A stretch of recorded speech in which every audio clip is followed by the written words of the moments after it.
유규종 88입니다. 사는 곳은 충북 청주시 서원구 남이면. 별다른 거 없습니다.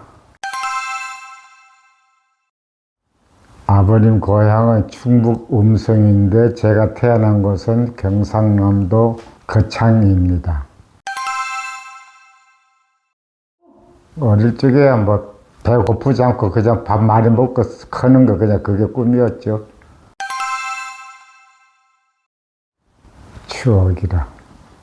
거창에서 살 때 제 집 앞으로는 개울이라고 해야 될까 그런 게 있었고, 집 뒤로는 병풍처럼 산으로 둘러져 있는 그러한 아주 아름다운 곳에서 살고 있었습니다. 근데 이제 겨울에는 노는 게 그저 애들하고 구슬치기 아니면 팽이치기, 그 다음에 썰매 타는 게 그렇게 좋았가지고 아버님한테 졸라서 썰매를 만들어 달라고 해가지고 그걸 가지고 겨울에 가서 썰매를 탔어요. 그때가 근데 봄이 지나고 얼음이 약간 이제 녹는 그러한 시기가 돼가지고 얼음이 아주 얇은데 그 재미가 더 있는 게 뭐냐 하면은 썰매를 타면 그냥 그 얼음이 물 밑으로 이렇게 가라앉았다가 뜨고 하는 그 재미로 더 있어가지고 그걸 그냥 막 썰매를 타고 이렇게 놀고 있는데 얼음이 녹아가지고 그냥 물에 빠졌어요. 그래서 얼음을 자꾸 나오려고 하니까 얼음이 자꾸 깨지고 이제 얼음이 녹으니까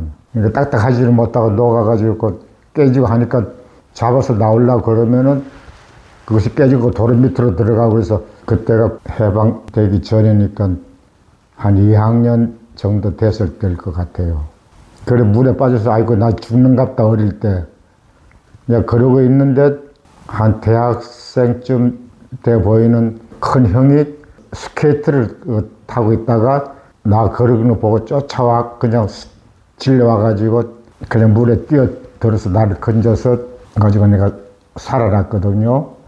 그래서 그때 그 형을 갖다가 잊을 수가 없는데 그 은혜를. 근데 그러고 나서는 그저 그 형을 그냥 어디로 가버리는지 보이질 않고 찾을 수도 없고 물론 찾으려고도 하지도 않았지만은 어릴 때부터 이렇게 남한테 은혜를 입고 자라난 그런 추억이 하나 있네요. 아무래도 그 어릴 때 가족들하고 오손도손 형제 자매들이 지내던 때가 그립습니다. 여름에 한참 더울 때 마당에다가 멍석을 깔아놓고 형제들이 이렇게 누워서 이렇게 하늘을 쳐다보면은 그냥 하늘에 그 수많은 별들이 그 반짝반짝 빛나는 걸 보면서 도란도란 이야기했던 그때가 그립습니다. 누나가 나보다는 4살 위에 누나였었는데 마침 별똥별이 지나가니까 그걸 보고 별똥별이 시작하면서 끝날 때까지 그 순간에 내 소원을 빌면은 그대로 이루어진다고 그때 그런 말을 듣고 하늘을 쳐다보니까 별똥별이 아닌가 아니라 하나 생겨서 쭉 지나가길래 저거 끝나기 전에 얘기해야 되겠다고 싶어가지고 혼자서 속으로 중얼중얼 했죠. 서울로 올라가게 해달라고. 서울. 그때 어릴 때는 뭐 서울이라는 것 뭐가 좋은지 그런 것도 모르면서 그때는 왜 그랬는지 하여튼 그렇게 서울 그랬어요. 그랬더니 글쎄 그것이 이루어졌는지 살다 보니까 서울에 가서 젊은 때를 갖다 서울에서 생활을 하게 그렇게 된 것이 기억이 나네요. 그 시절로 돌아갈 수 있다고 그러면은 참 좋을 것 같아요. 그때 그 멍석에서 누워서 이렇게 형제가들 이야기하고 있으면은 모기가 달라들면은 아버님은 그 모기를 쫓아내준다고 그 모기 불, 그러니까 풀, 이제 그걸 이제 개천에서 그 뭐라고 해야 되나, 개천에서 자라나는 그 쑥하고 또 억새도 아니고 갈대 같은 거, 그걸 갖다가 피워다가 말려놓은 걸 갖다가 그 막 불을 붙이면 연기가 확 나면은 그 연기로 인해 가지고 모기들이 달라들지 못하게 그렇게 해 주셨던 아버님이 생각이 나고 그렇게 어릴 적 그 생각이 두고두고 그렇게 나네요. 내가 힘들었던 것은 내 몸 관리를 제대로 못해가지고 2021년도에 뇌경색으로 쓰러져서 병원에 실려가서 수술받고 입원하고 있을 때 그때가 가장 힘들었던 것 같아요. 혼자 움직일 수도 없고 남의 손에 의지해서 내 몸을 갖다가 맡겨야 되는 그러한 젊을 때는 생각지도 못한 그런 갑작스러운 일이 닥치니까 그때가 제일 힘들었어요. 근데 그걸 나도 어떻게 견뎠는지 극복했는지 하는 것은 생각이 안 나는데 하나의 그 아마 신앙 예수를 믿고 난 아마 신앙의 힘이 아니었나 그런 생각이 들어갑니다. 예, 제가 어릴 때 그렇게 얼음물에 빠져서 내가 생명을 얻었었는데 커서 집안 식구들하고 강원도 철원에 겨울에 여름에 휴가 겸해서 놀러 갔을 때 거기서 개울 옆에서 쉬고 있는데 물에서 사람 살려달라고 소리 지르는 애 목소리를 들었어요. 그거 보니까 어린애 둘이 물에 빠져가지고 그냥 흐르는 물에 떠내려가면서 살려달라고 그냥 허우적거리는데 그 많은 사람들이 다 그걸 봤을 텐데도 아무도 그 모른 척 하고 있는 거 봤을 때 그때 내가 무슨 힘으로 그러는가도 잘 몰라요. 수영도 내가 할 줄도 잘 모르는데 그냥 쫓아가가지고 뛰어 들어가서 애 하나를 갖다가 들어서 건져서 올리려고 했는데 난 애 하나인 줄 알았는데 그렇게 들고 있는데 물 속에서 누가 또 하나 또 붙잡고 나한테 매달리는 거라요.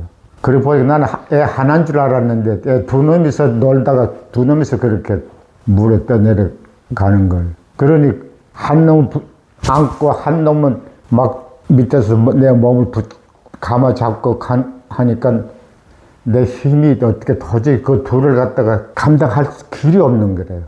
그래도 어떻게 그렇다고 그건 내 팽이 칠 수도 없고 그래 겨우 어떻게 그냥 그놈들 다 그냥 팽이 치고 뛰어나와서 할 수도 있었지만 그러지도 못하고 참 죽기 살기로 끝까지 그래도 걔들 둘을 데리고 곁으로 나와가지고 살려준 일이 있는데 그래서 그게 내가 어릴 때 신세진 은혜를 입은 그걸로서 내가 갚은 게 아닌가 하는 막 그런 게 하나의 참 보람된 일이라고 하면 할까요?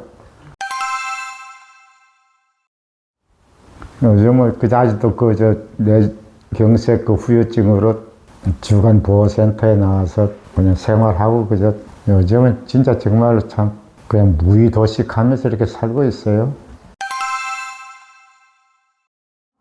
글쎄요.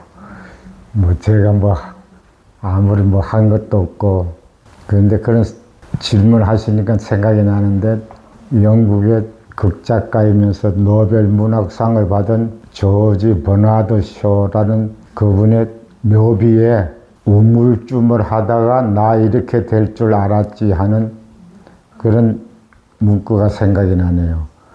그래서 내 묘비에는 뭐라고 쓰임을 할까 하는 거 생각하면은 할 말이 없을 것 같아요. 그래서 참 성경에도 세월을 아끼라고 했는데 세월을 어떻게 하는 것이 아끼는 건지 그것도 잘 모르겠고 신앙생활을 하다 보니까 그래도 말년에 제일 큰 그게 내 인생에 있어서 은혜가 아닌가. 젊을 때는 하나님 어디가 있어 하고 그렇게 조롱하고 했었지만은 지금은 제일 큰 복이라고 생각이 들어가서 자녀들한테 해주고 싶은 일이 있다 그러면은 하여튼 믿음 생활 잘 해서 하나님 아버지로부터 인정받는 사람으로 자라났으면 하는 게 바람이네요. 젊을 때, 어릴 때보다도 젊을 때 속절없이 좀 방황해서 살아왔지만은 그래도 더 이상 망가지지 않고 지금까지 이렇게 살아줘서 고맙다, 사랑한다, 규정아.